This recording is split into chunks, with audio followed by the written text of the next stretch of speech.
Well, Harmy, as I said, what 100 from Harry Brook. What 100 it was. It was the highest individual percentage of a completed innings in England's ODI history. Marcus Trescothick's 137 out of 240 against Pakistan at Lord's in 2001. You'll remember that. I remember thinking at the time, gee, that'll never be beaten. That was 50, just over 57% of England's Mm. runs.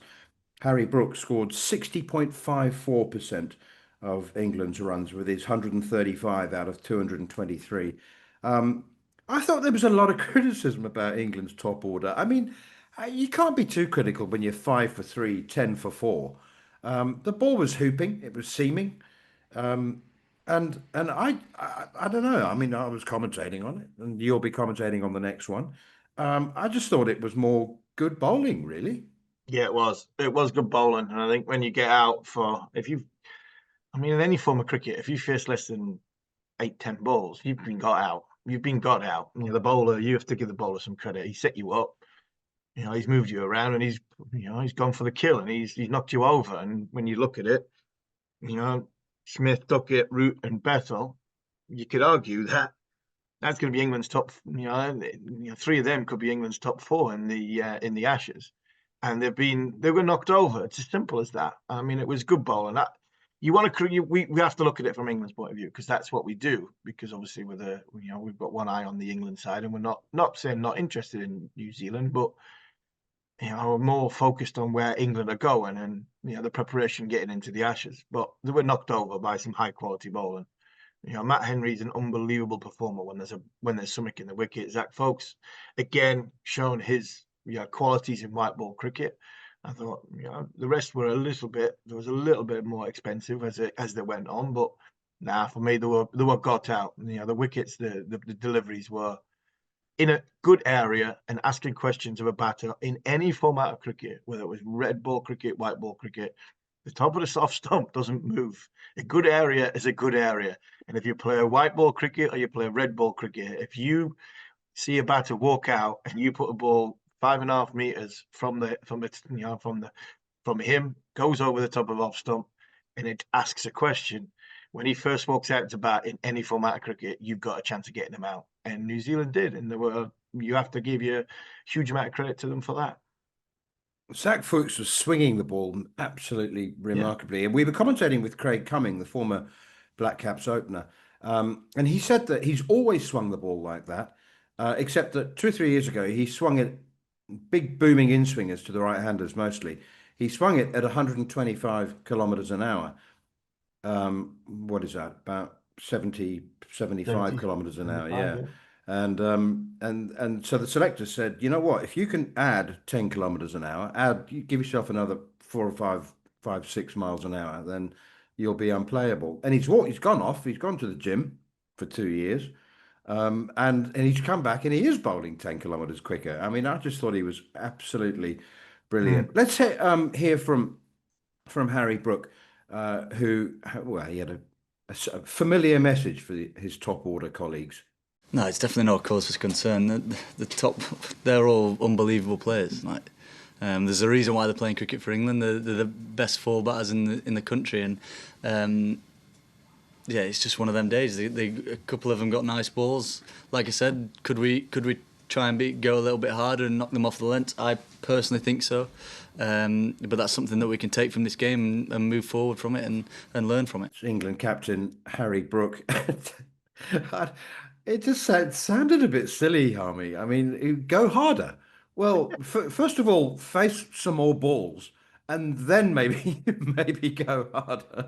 Yeah, When you're 10 for 4, you don't need to be going harder, really. yeah, I love Harry. I really do. And it was hard for me not to. I wasn't going to stick the boot in before obviously that we knew that interview was coming. But I mean, it- there's two people who shouldn't be anywhere near a microphone. One's Ben Dougie, and Harry Brook is starting to become, not the second one, but he's becoming the first one. And he's going to have a lot more of it when he's even more so as England captain. But how can you go harder when?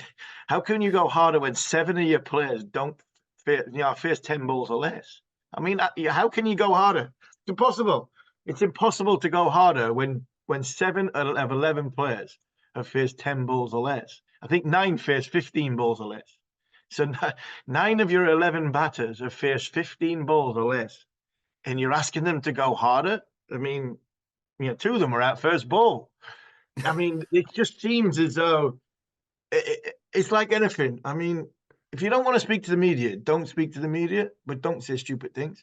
Yeah. This seems to be the common message from Brendan McCullum.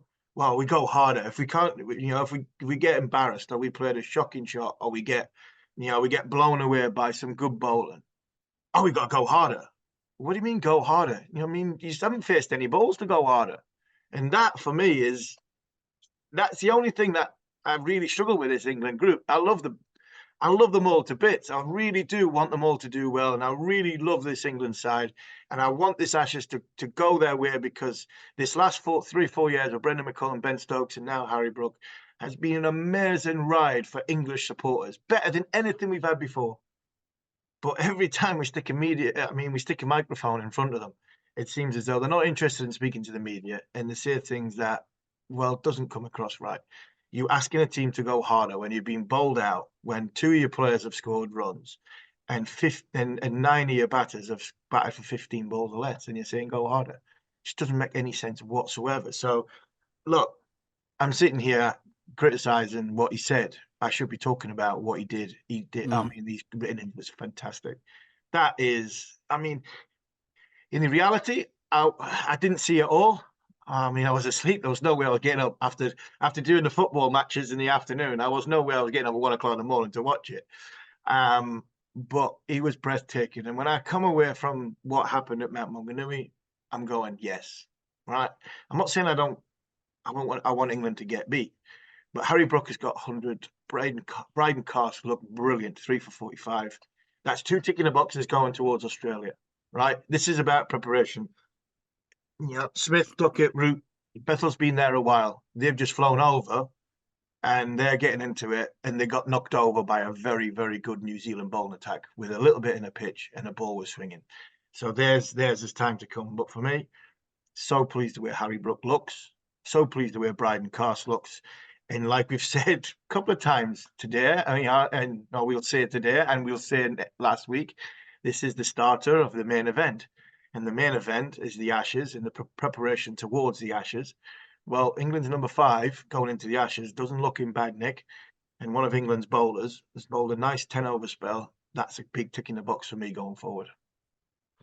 Yeah, he was absolutely brilliant. It is a concern, though, that, I mean, England have won 10 out of their last 10 completed T20 internationals, and only 8 out of the last 24 since the 2023 World Cup. I mean, that's 100% win rate compared to a 33% win rate. Yeah, and I think it come. I mean, they got knocked over, didn't they? 223, nowhere near enough in 50-over cricket. I think in the grand scheme of things, England are 2 bowlers short, and I think the balance and the makeup of this group, we all fight for perfection when it comes to the all-rounder being able to bat in the top 6 and bowl these 10 overs. The reason why Owen Morgan was so successful was because for a lot of years we had 2 of them. We had Moeen Ali and we had Ben Stokes. We haven't got that now. I don't think Sam Curran's bowling in 50-over cricket is up to bowling 10 overs. I think possibly outside the subcontinent. I argue that Jamie Overton's the same. That if we had the grand luxury, you have Jamie Overton and Sam Curran in the same team, they bowl 10 overs between them. But we haven't got that luxury, I don't think, of the all-rounder being able to bowl 10 overs, because you haven't got one.